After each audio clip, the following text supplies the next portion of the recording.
What's up, YouTube? Welcome back. So in this video, I want to share with you guys a very interesting podcast that I just recently came across. And it comes from, let's see, the Washington Post. They host this podcast show um, with a guy named Jonathan Capehart. And the title of the podcast is called Cape Up. And in this particular podcast, a black woman by the name of Dr. Brittney Cooper explains why Trump is polling historically well with black men. And, just a little backstory on Dr. Brittney Cooper. She teaches women in gender studies and Africana studies at Rutgers, and she is expanding on her tweet that Ice Cube could be to 2020 what white female Trump voters were to 2016. Both parties have taken black people for granted, she says. And I just want to come through and share this podcast with you because she says a lot of interesting things in this podcast. She articulates her points extremely well as well. She is knowledgeable and she is very much educated on the topics that she speaks about. So I'm going to play this audio clip and I'm going to stop every so often and give my commentary. And by the way, before I get into the audio clip, the guy who hosts the podcast, Jonathan Capehart, he's black. And of course, Dr. Brittney Cooper is black as well.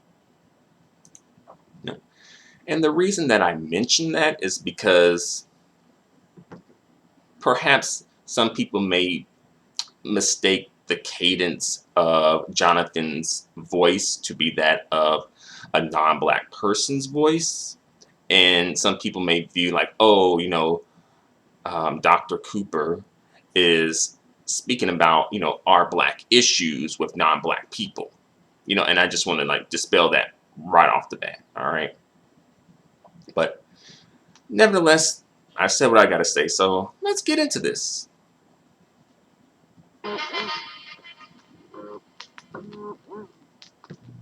I'm Jonathan Capehart, and this is Cape Up. Cube is very dangerous. Cube is the rapper Ice Cube. The woman speaking is Brittney Cooper, a professor of gender studies and Africana studies at Rutgers University. I can't even begin to characterize what Cooper has to say about Ice Cube, his contract with Black America, President Trump's appeals to black men, and the role of black women in the 2020 election. We get into it all, and she doesn't hold back. Why should she? Cooper's 2018 book, Eloquent Rage, A Feminist Discovers Her Superpower, put her on the map, and you're about to find out why right now.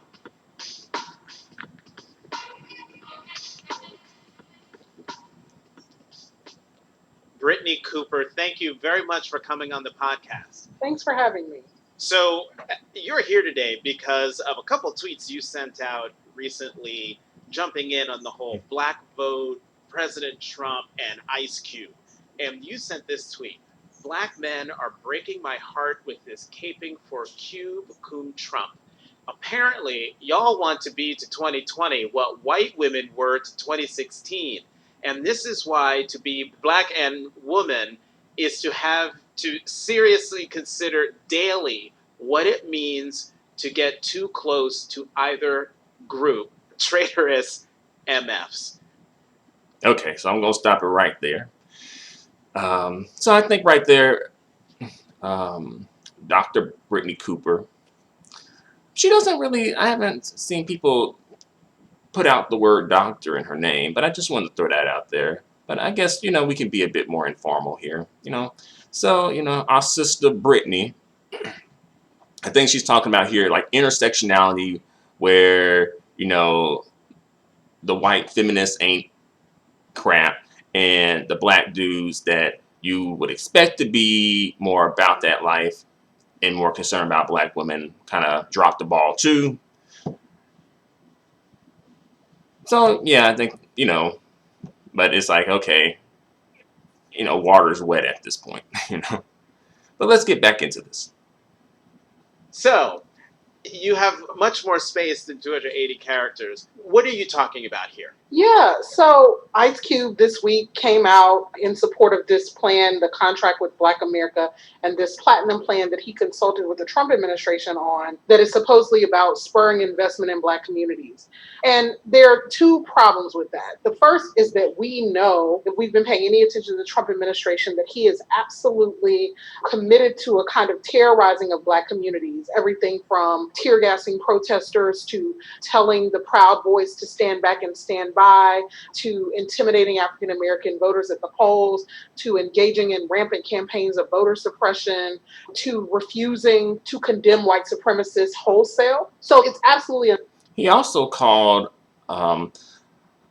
football players who were peacefully protesting police brutality, quote unquote, sons of bees.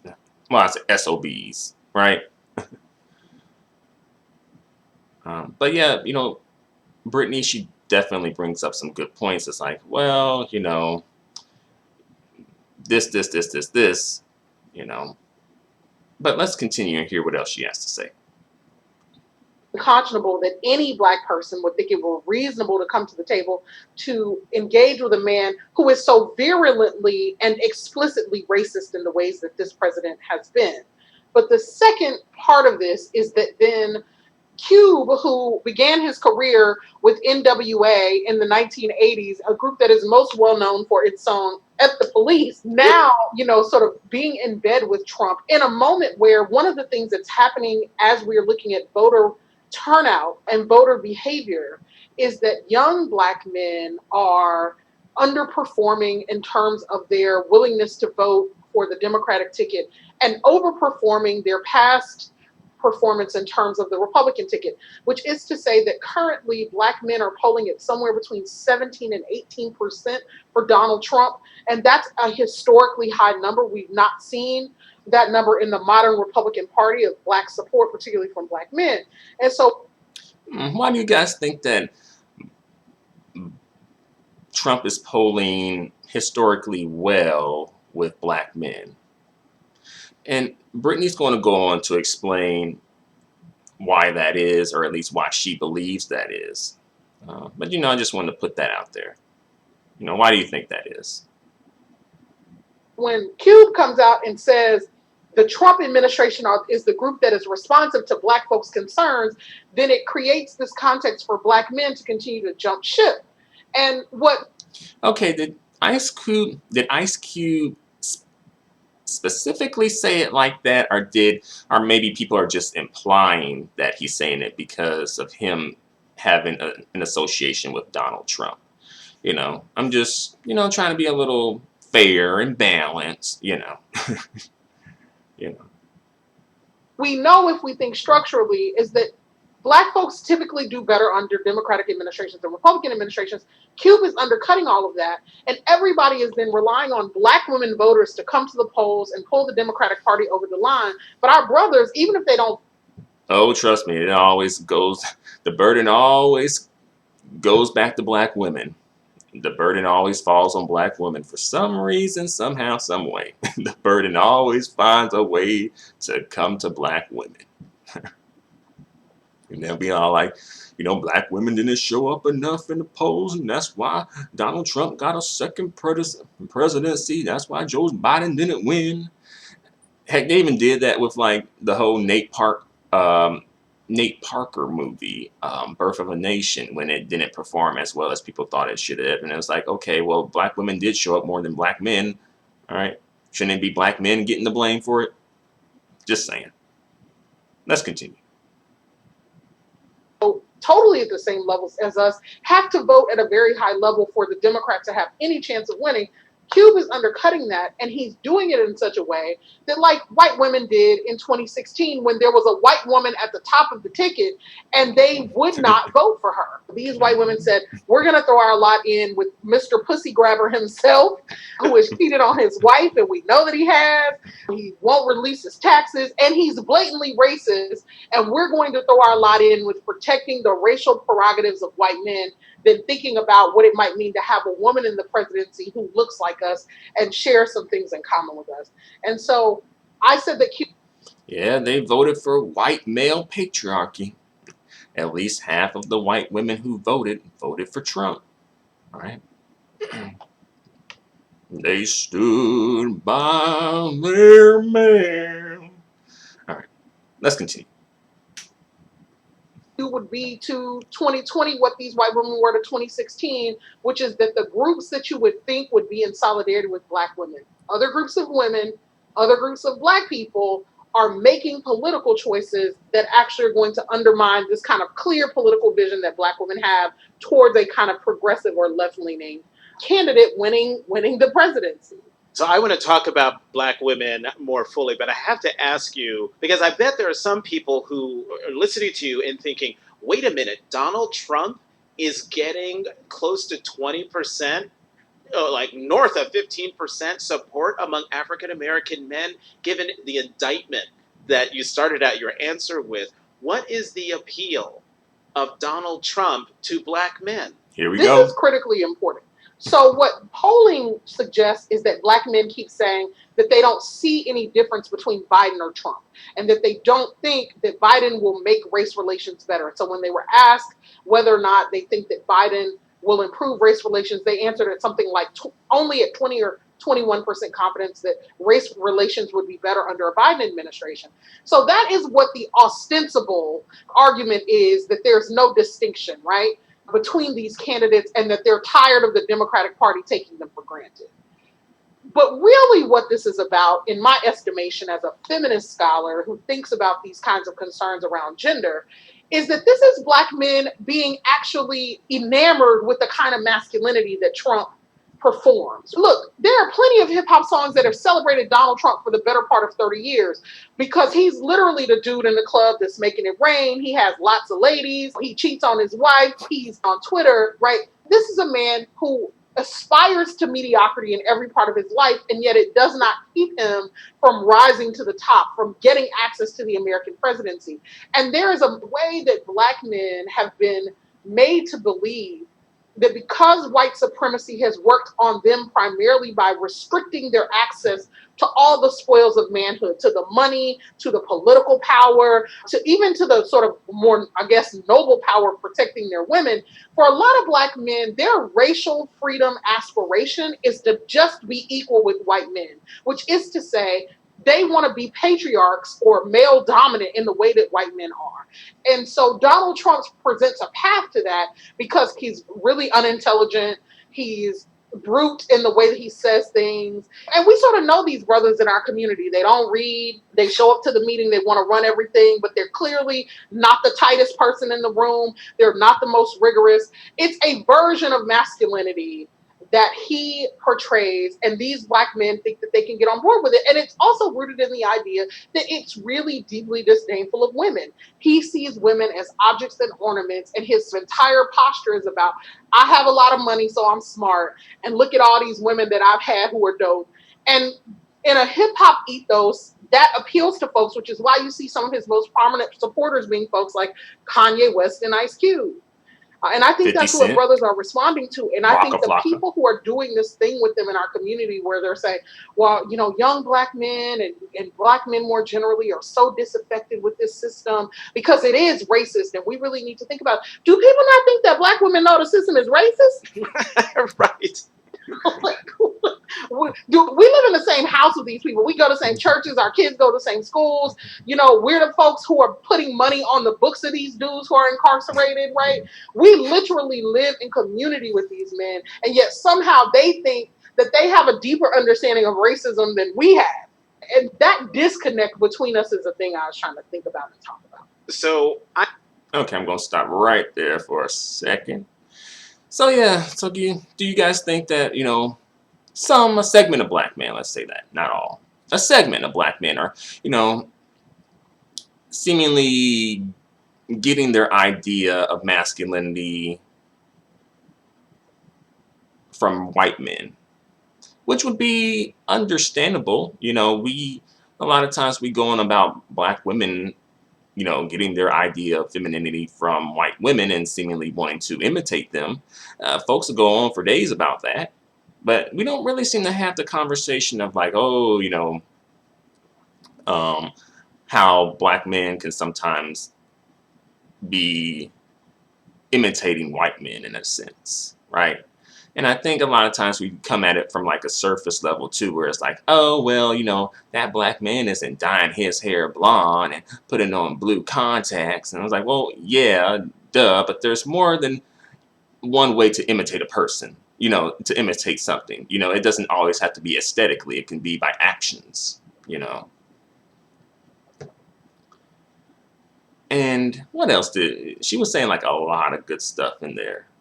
You know, a lot of stuff that probably would ruffle some feathers and, you know, rub some people the wrong way. Let's continue.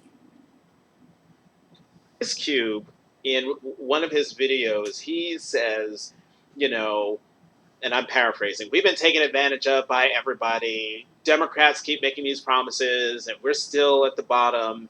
And in one part, he talks about how, well, people say, oh, if we have 4 more years of Donald Trump, like we won't survive. And he says, well, black people can survive anything.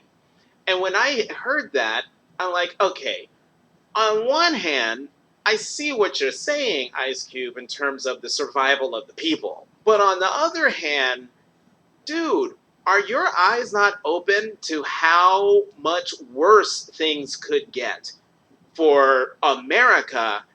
And if things get bad for America, I think Ebro put it best when he's like, I think paraphrasing here, like black man, know about white supremacy, but it's like, what about that bag, right? I think that pretty much captures it, you know. That's kind of like, I think, why you see more black men gravitating towards Trump versus black women gravitating towards Trump. And also, even if black women did gravitate towards Trump, I feel like they would get criticized a lot more than black men. They wouldn't be given the benefit of the doubt. Hey, folks canceled Chrisette Michele for just performing at Donald Trump's inauguration. I'm like, I know Chrisette Michele is like somewhere like, can y'all cancel me since, everything's all good in the hood now? And also, Ice Cube, when he went on Cocktails with the Queen, that Fox Soul show that Claudia Jordan hosts with Lisa Ray, Vivica Fox, and Selena Johnson. Selena Johnson has said, no one's canceling Ice Cube. We can just throw it out the window right now, or something like that. But yeah, no one's canceling Ice Cube. No one's canceling the one who said "F the police." But notice, like, the cancel culture, the cancel brigade, army, committee, bureau, whatever we calling it, they ain't going so strong lately. But if these were black women coming through saying this with the same exact rhetoric and the same exact plans, etc., cancel culture would be all over them. So it's like we do kind of have more of a tolerance and give people who we may assume to be coons who are black men the benefit of the doubt versus people who is assumed to be coons who are black women the benefit of the doubt. But let's continue. Get exponentially worse for us. Oh my goodness, John, thank you for these questions there. Yes, because that drives to the heart of it. Let me tell you something that irritates me to no end in this moment of political discourse. Both parties have taken black people for granted. Republicans have never even tried. Democrats just assume we're going to step and fall in line. So I personally think that more so Democrats have. I don't think Republicans are really checking for black people like that. Republicans don't really get support from black people like that, so it's not really anything for them to take for granted per se, to be fair. Now, if they were getting a sizable number of black supporters, then it would be more so a different story. But I don't think that's completely true, just because majority of the time, black people are supporting the Democratic Party as a collective versus the Republican Party, or versus kind of like it being split down the middle or something to that effect. But, you know, and as well, when it comes to the Republican Party, they don't really need black voters, to be honest. They've gotten to where they've gotten without black voters for a while. On the other hand, I think Democrats, they do need the black vote, and I do think that they take it for granted, and partially because black people facilitate an environment where it's easy to take it for granted, because I don't think black people are really demanding, not just asking, but demanding a lot from the party. Let's continue. They have done those things. They are guilty of that.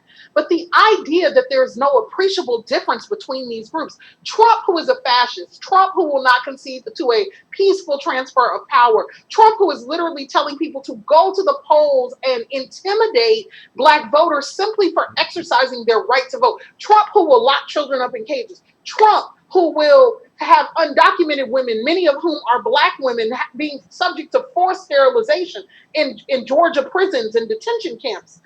That's not anything that we've seen under a liberal Democratic administration on these shores, period. And so one has to ask oneself, even if you think both groups are bad, given our own history and given, Q produced a group, he introduced a group on his first solo album called A Lynch Mob. And as I was watching him side with Trump, I was like, you're siding with the lynch mob, the real one, not your rap group, right? You're siding with the actual people who would lynch black men if they just got the opportunity. These are the kind of dudes who will make it rain with you in the strip club and then let you make a demand of them. They will string you up to a tree if they thought they could get away with it. Why can't black men see that?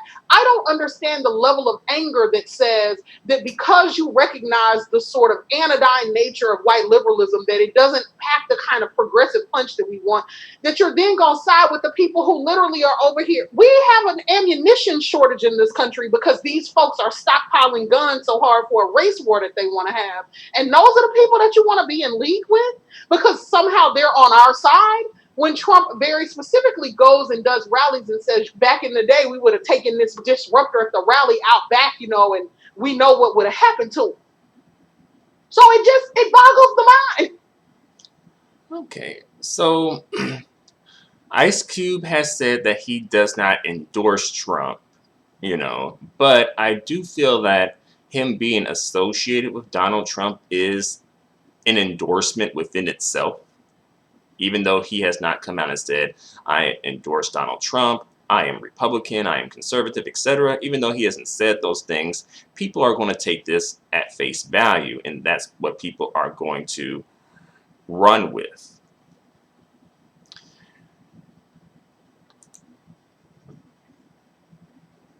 Because our people are falling for that narrative. The insidiousness of that narrative is that then there's no reason to vote because nothing changes. But the minute that Trump, if he gets reelected and we lose the ACA, we lose reproductive access, we lose the semblance potentially of having another democratic election in our lifetime, because this is a man that won't concede a peaceful transfer of power and that is actually going around eroding the right of all people to vote.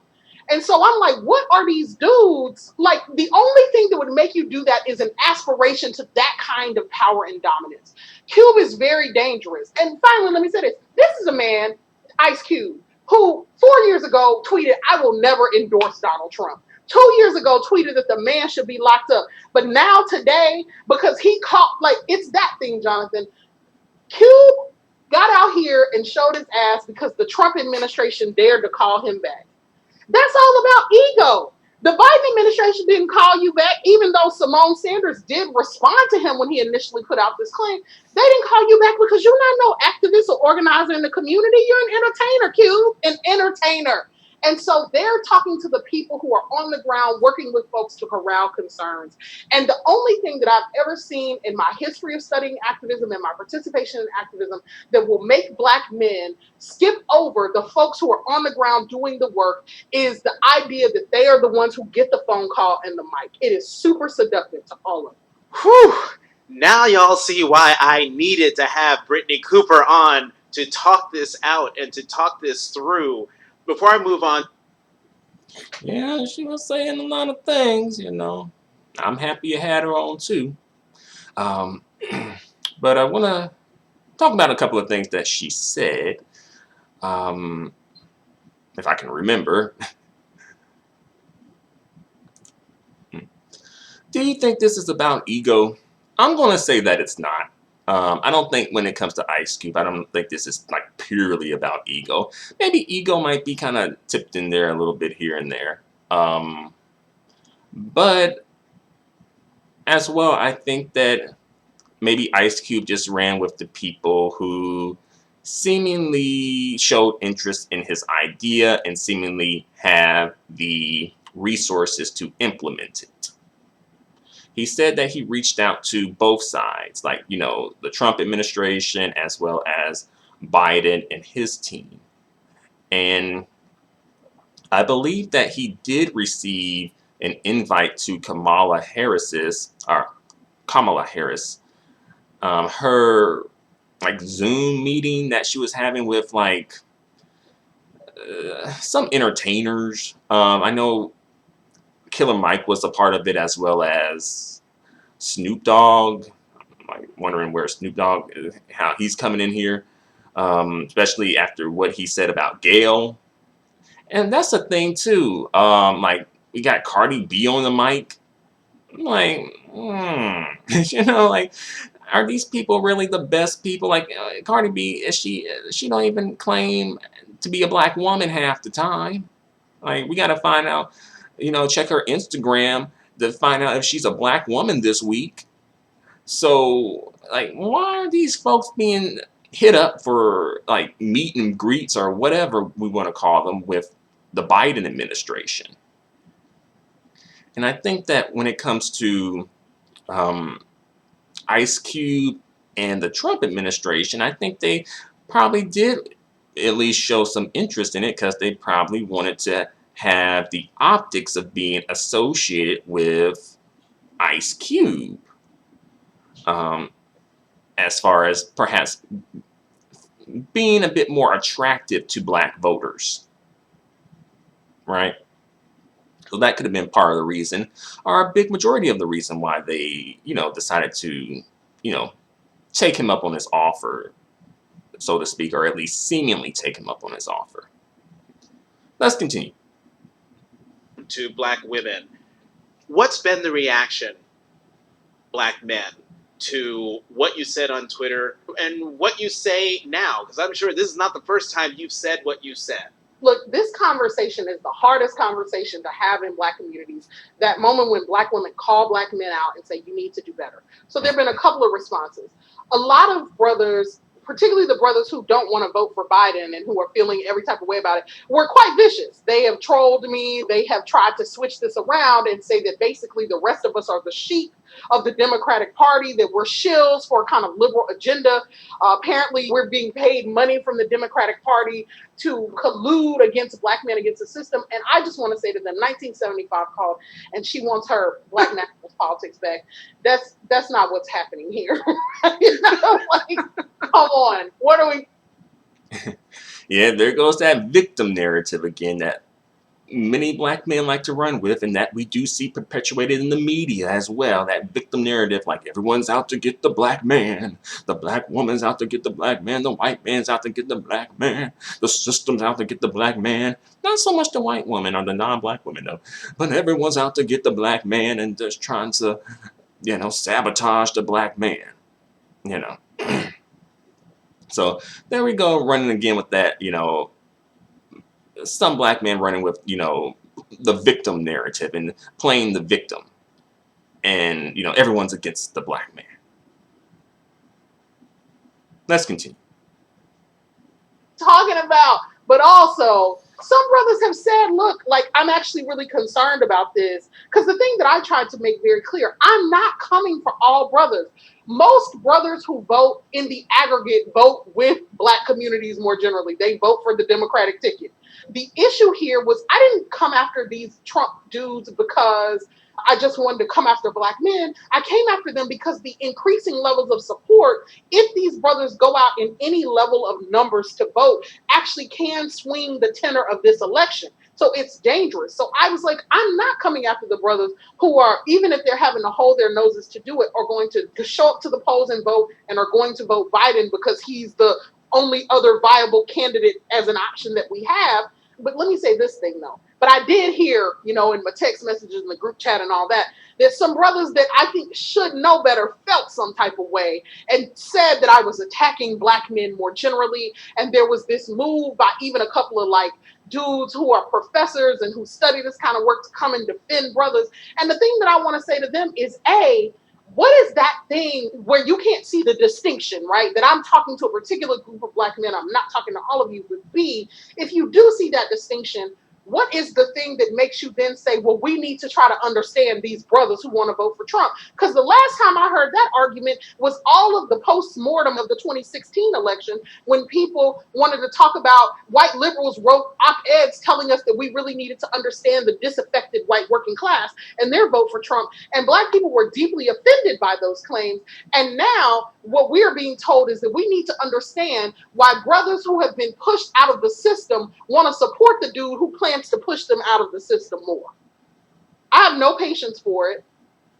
And I also need brothers to do their emotional work, that when black women are asking you to evaluate your own political stances, it's never the aggregate a prelude to us throwing black men under the bus.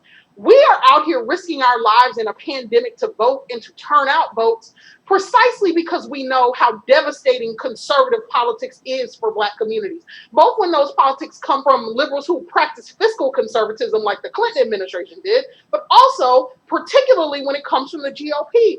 We are voting in solidarity with trying to create better conditions for our brothers, not trying to undercut them. And what these brothers want is for us to tell them that the bullshit that they sometimes engage in, it smells like roses, and that it's fine for them to do it. And meanwhile, we're all out here fighting for our very lives. And let me say this last thing. Brothers do this radical performance about how they're woker than everybody else. And then they depend on sisters to go out to the polls and make sure that the lights stay on. We're the ones who make sure your babies have somewhere to go to school, make sure that the bills get paid, make sure that tax refund checks show up every spring and summer. And you use that little bit of space that we give you in this onslaught of white supremacy to act like you're woker than thou. That is so deeply offensive. Sisters see the whole picture. We work up close to white folks. We understand the game. But we also know that part of what our job is you play the hand you are dealt, and then you try to work your way to a better hand, right? And some of this is about the hand you are dealt, but some of this is about the art of how you play the game. And I'm tired of people thinking that black women ain't got no game. Of course we do. And if I can't say it for sisters, I can say it for me. I got a mean hand of spades all day, every day. Well, let's talk about black women, because you just said something. All right. Just want to stop right there before we get into the next topic. You see, that's why I wanted to share it with you guys, all right? But Brittney, she brought up something about differentiation amongst black men. And sometimes I see black men differentiating when convenient for some reason. Whereas when it comes to certain situations, it's all black men aren't the same. You're referring to street dudes. Not all black men are street dudes, etc. It's differentiation, definitely. In this case, I think a lot of black men were pointing out specific black men as well as specific segments of black men. But I think a lot of times when you criticize black men, regardless of being a street dude, but especially being a street dude, but also even just being, I guess, an educated brother. Any criticism of black men by black women is going to be met with some hostility, you know, for one reason or another, right? In the black community, the black man is the sacred cow, right? You cannot criticize the black man, at least as a black woman. Now, if you're a black man criticizing black men, that's a little different. Folks will give you some leeway. Folks will let you slide. But even still, it's like sometimes, even in the black community, just generally speaking, sometimes we do tend to want to defend the most like degenerate black men, like the segment of the most degenerate black men, i.e. R. Kelly. For some reason, folks want to come through and defend R. Kelly, and cape for him all day, every day, as if he's just, our patron saint or something. But that's another story, though. Let's just stay on this story. Let's stay right here. Let's get back into this. Here we go. Moment ago that reminded me of something that Stacey Abrams said when I interviewed her at the Kennedy Library last December, where she was talking about black women and how black women really see everything. And she had this line in there where she's talking about, we are the canaries in the coal mine. We've built nests in the coal mine. And so if we're telling you something is wrong, something is up, something needs to be changed, you better listen to us. And so now, black women, they have been saying through the primary process, Joe Biden's the one, and been saying through the general election, Joe Biden's the one. Talk about, from your vantage point, how seriously is the voice of the black woman being taken in the 2020 election? Look, I think that there has been a multi-year push from black women in the Democratic Party to get access to the leadership of that party. So after 2016, black women wrote a letter to Tom Perez and they said, hey, you need to begin to promote black women within the ranks of the party. You need to support black women's campaigns. And you need to be thinking long term about how you're going to get black women to the highest levels of leadership in this country, because we literally are the reason that the Democratic Party is even ever at the table because of how we vote. And so we saw that begin to take place in 2018 with the kind of races that the Democratic Party supported. And then there was an all-out push in the back channels from black women political operatives and thinkers and journalists and writers to force Biden's hand in terms of picking a black woman VP. When you see the Kamala Harris pick, do not mistake that for Joe Biden's largesse. He's certainly smart, but black women operatives were working the hell out of the situation to make the case that a black woman needed to be at the top of the ticket and that Kamala was the best choice for representing black interests. So the Democratic Party is taking us seriously. And now what you have, which is the thing that's infuriating, is a situation in black communities where you have lots of young people. And look, I teach young people. I march in the streets with young people. I really do respect them. We don't have a revolution without 18-year-olds and 25-year-olds and 30-year-olds who are bringing energy. So I am not disrespecting, but there is a way that folks who have grown up in a world where Barack Obama is the first president you remember or the first president that you voted for, where it has skewed one's sense of the possible in the American electorate. And I'm not trying to curtail our sense of the possible, but I'm trying to say right now, Obama is the outlier. He's not the rule, right? And so this disillusionment with the way in which progress has not been linear, when our history teaches us that after epic moments of black progress, there is always epic white backlash. Our folks are dealing with such whiplash from it that they are ready to tear down and destroy everything. And that is why you see black women voters, particularly voters over 35, who have this very calm steadiness, like, look, don't lose it. You get the sense of the black mother or the black woman who just says, now, pull it together, turn your head the right way, and let's keep going, right? And that sensibility is hard, but it is the reason black people have made it. And we've got to stop understanding that as parochial or retrograde or as a lack of vision, and understand that black women are like, This is how we understand this thing to work. But the reason we are still here is because in conditions that are literally infuriatingly designed for us not to win, hey, voter suppression, gonna show up to the polls anyway. We're gonna be the Stacey Abrams of this anyway. I'm gonna stand on a stage on a day when the thing that I have built has been stolen from me and say, I will not concede, but I will acknowledge, and then I will build the infrastructure for the rest of our people to win.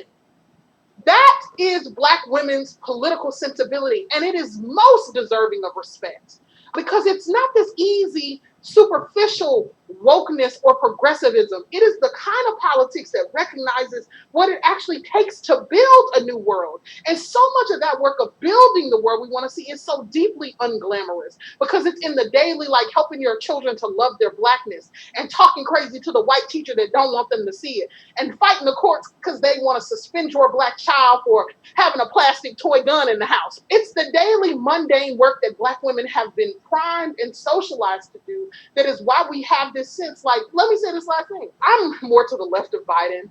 So I wanted one of the more progressive flanking candidates. But I know why Black women across the country chose Biden, because that is who we thought white people would let us get away with. You know what I mean? Come on. Like, it's not about what world we want to see. We're like, we understand who these white folks are. We understand that the Barack Obama administration traumatized these white people in ways that they have yet to fully acknowledge or process.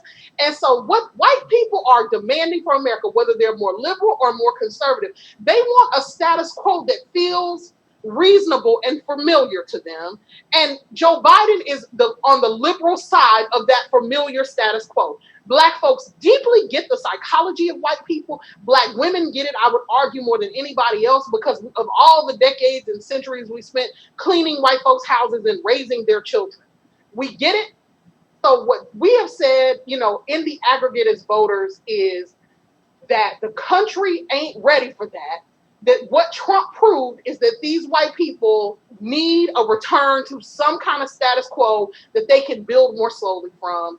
And for the sake of our people, we're going to get on board with this and do it. And I think Black folks also finally said, and since Biden is the kind of white man who would serve as the number 2 to a Black man, who would help a Black man get over the line, then he's worthy of support from us. He'll do for our purposes, and he'll also do for our other purpose, which is to pull a sister over the line. Okay, I just want to stop it right there for a quick second and just say, Kamala Harris, she's biracial, she's mixed, but, Black women out there, do you feel that Kamala Harris is your sister? You feel like she's your sister? If not, is it just because, she's mixed or biracial, or do you think that, you can be a mixed or biracial woman, but still be a sister, but not in this case because, maybe you just ain't feeling her like that? Just wondering, But yeah, I just see, folks pushing, Kamala Harris as being like, the Black woman, the Black queen, right? And as well, Kamala, there's people who have issues with her, especially Black men, because they feel like she done locked up a lot of Black men because, Black men can't be guilty of any crimes in the Black community, even if they are caught red-handed, caught, at the scene of the crime with video footage and 1,000,001 eyewitnesses can't be guilty of the crime, right? But yeah, so was Kamala Harris locking up just innocent Black men, or were these Black men guilty of something?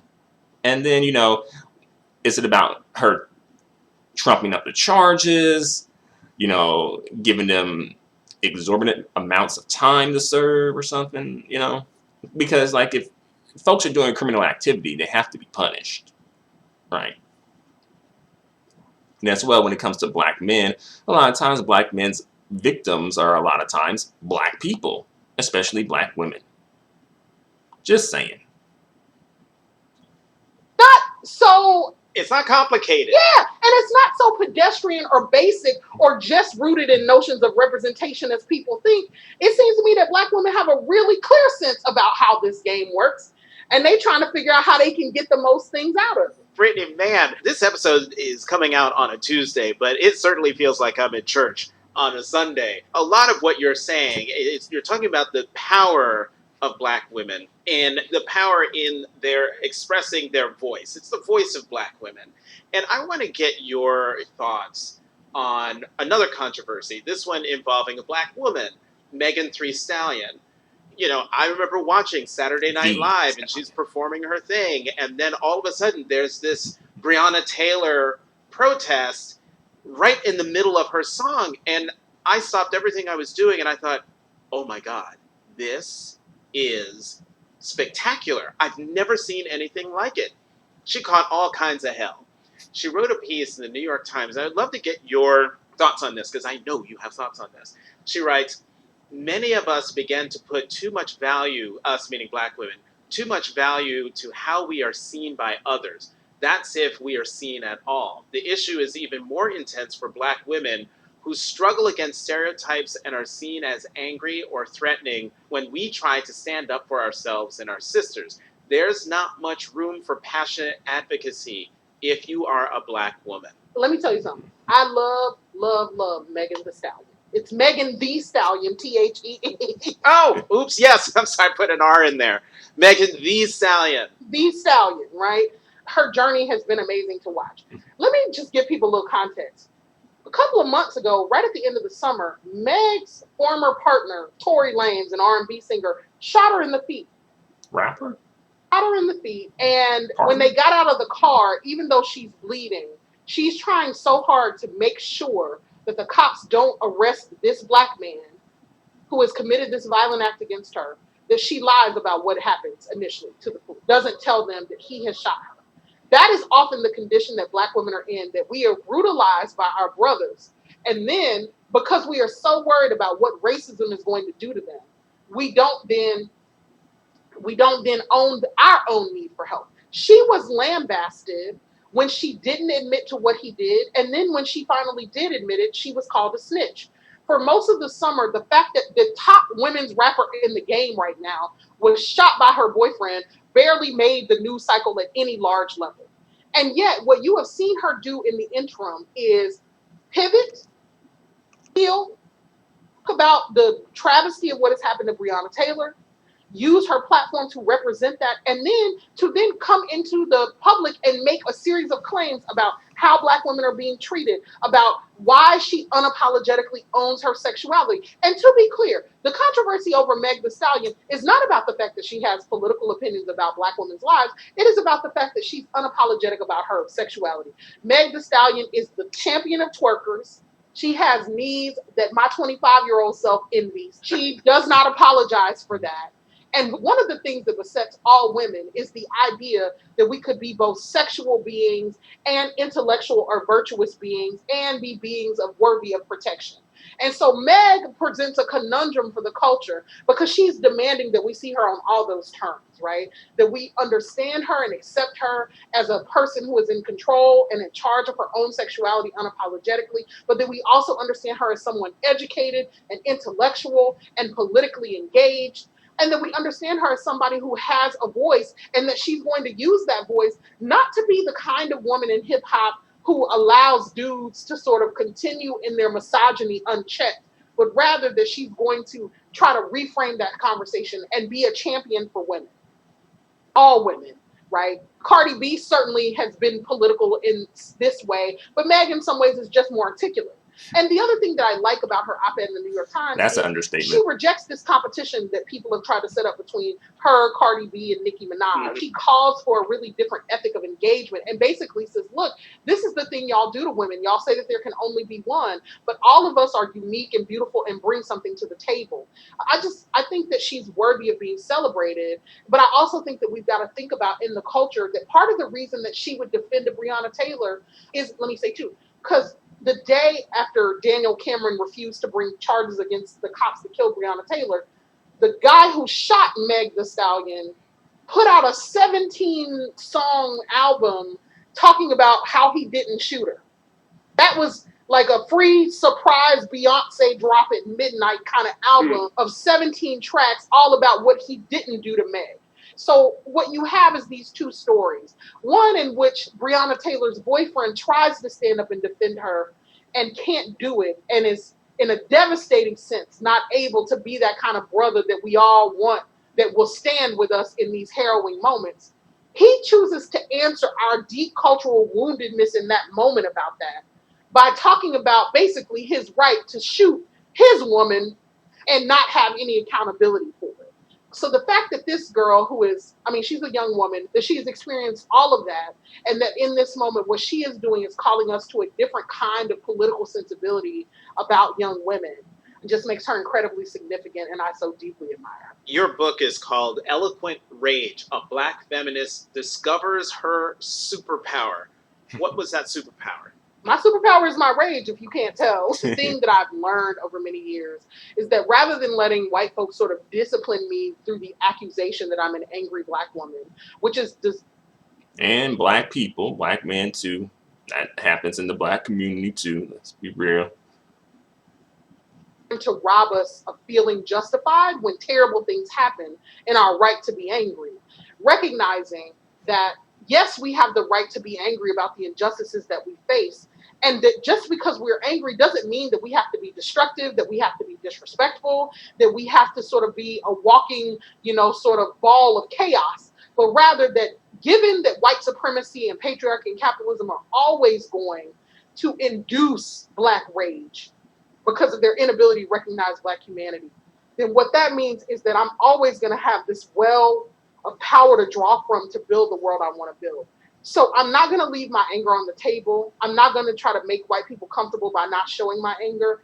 But what I am going to try to do is make sure that that anger is the kind of clarifying rage that helps me to then say, well, how do we build the structures that don't keep reproducing this rage, right? So how do we educate in ways that don't produce this rage? How do we build social structures that support people in ways that don't reproduce this sense of rage and despair and sadness and all the things that are underneath it? And so this has been a journey about me getting comfortable with being angry and with my right to anger and not letting other people caricature and weaponize that anger against me and against other Black women. Because the thing is, when you get real mad, like part of the thing I've told my friends is that I really have to stop tweeting before 9 a.m. These tweets that you got earlier in the week about Q. But the problem is that when I wake up that mad, I'm like, no, I'm really clear about what the problem, like, it feels like real clarity, right? And so yeah, that's what that rage does for me. I feel like I do some of my best writing when I'm angry. And I just wanted people to recognize that you can do really great stuff in your anger. And we didn't have to buy into this narrative that all angry Black people are doing is making life difficult for people and burning everything down. That's simply not true. Let me end by asking you to reflect on something that you said a little bit earlier when you were talking about women. And there's one line you said jumped out at me where you're talking about how Black women are worthy of protection. Mhm. And I was reminded of, it was either a tweet or a Facebook post right after Senator Harris was chosen by Joe Biden to be his running mate. And someone made the observation about the power of seeing Senator Harris under Secret Service protection and what that meant, because Black women are the least protected among us. And yet here is this Black woman who is now under Secret Service protection. What does that... Biracial woman, mixed woman. Just saying. But we've also seen Michelle Obama, I believe, under Secret Service protection as well. So I don't think that's like the first time. And as well, there's other Black female officials, but perhaps maybe this is the first time it's being pushed in the media as much, I guess. But, just saying. mean for you? Does it have that meaning for you? Yeah, look, I get symbolically why it wouldn't matter. We live in a world where no one ever thinks Black women and girls are worthy, protected, and so we just hear endless stories about Black women being assaulted. There's a whole meme culture dedicated to people stepping to Black girls the wrong way and then dudes standing around watching Black girls and Black women get into fights to defend themselves. And so, yeah, it actually does matter whatever we might have to say about like the American security state and all of that, which I think a more radical critique would have, the more basic part of me is like, Black women's bodies built this empire. We reproduced enslaved children who did the capital and the backbreaking labor to produce American wealth. And we were never seen as worthy of protection. And so the idea that the heaviest resources of the state would be marshaled to protect the Black woman who is potentially going to be in the number 2 position, it does matter. It's not everything, but it matters. It resets this imagery about Black women as being too strong and invulnerable. And it says that we too can break, and we too deserve for people to value our lives and our contributions and our minds and our political acumen in such a way that they would risk their very lives in order to protect it. And so, yes, I think that matters for this discourse about what it means to protect Black women and girls. Brittney Cooper, Associate Professor of Women's and Gender Studies and Africana Studies at Rutgers University, author of Eloquent Rage, A Black Feminist Discovers Her Superpower. I cannot thank you enough for coming on the podcast. Thank you. My pleasure, Jonathan. Thanks for listening to Cape Up. Tune in every Tuesday. You can find us on Apple Podcasts and Stitcher. And how about doing me a huge favor? Subscribe, rate, and review us. I'm Jonathan Capehart of the Washington Post. You can find me on Twitter at CapehartJ. All right, so that's the end of the podcast. So I hope you guys enjoyed that. I'm John. And just replaying it again. But yeah, that's the end of the podcast. I hope you guys enjoyed that. And what did you think about that? Let me know in the comments section. She was saying a lot of things in there. What do you guys think about what she's saying? All right. And as well, I do want to bring up something else right quick. Black women are Black people. True or false, And the reason I say that and bring that up is because Ice Cube, when he was on Fox Soul with Cocktails with the Queen, that came up.